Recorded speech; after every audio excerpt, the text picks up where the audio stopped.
Welcome to MyLITV. From Manhasset to Montauk, we have traveled our communities to bring you the following events.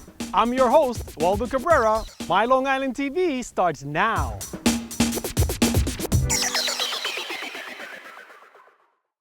You ever get these Christmas letters from people that you don't see after a year, and they tell you everything that happened? Well, this actually ended up to be our last Christmas letter together.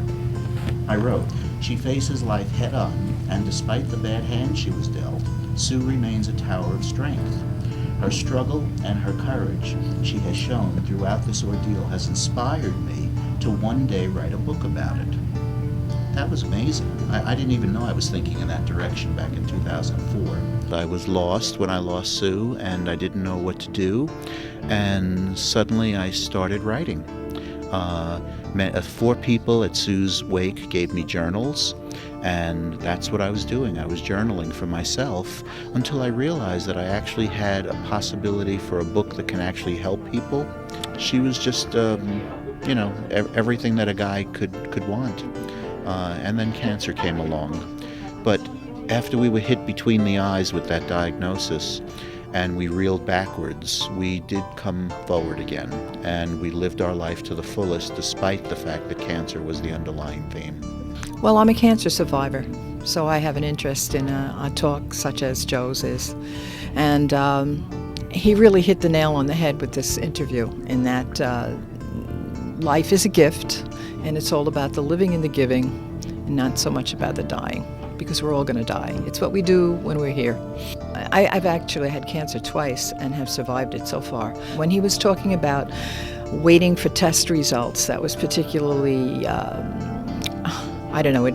really struck me, because I can remember, and I still go through this every year. I have to go through a checkup and I have to wait for the results. And of course, once you've been diagnosed with cancer, that's what you think about. This book that I wrote really tells people our journey and how we dealt with the cancer. And it also talks about pre-cancer as well, how we just enjoyed each other's company and all the fun that we had. Well, even after the cancer, we still had fun.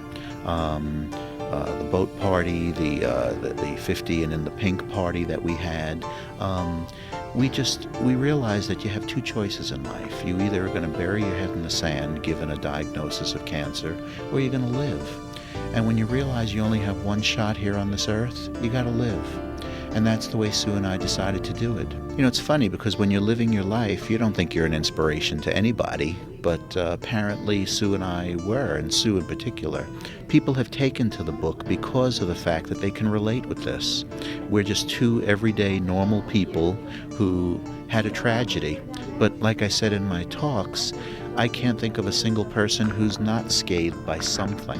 I usually come to the bookstore and do a lot of serious reading. I was on my way out the door and I just happened to capture that picture, and it inspired me. I liked the story and the picture, and I wanted to come back and I wanted to meet the author.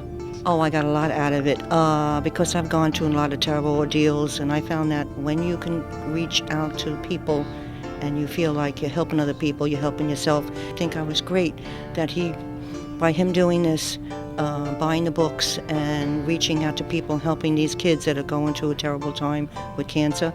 I thought it would be great if I bought the book and it'd be to participate in helping, and it's a good cause. I started the Susan Satriano Memorial Scholarship Foundation 6 months after Sue died.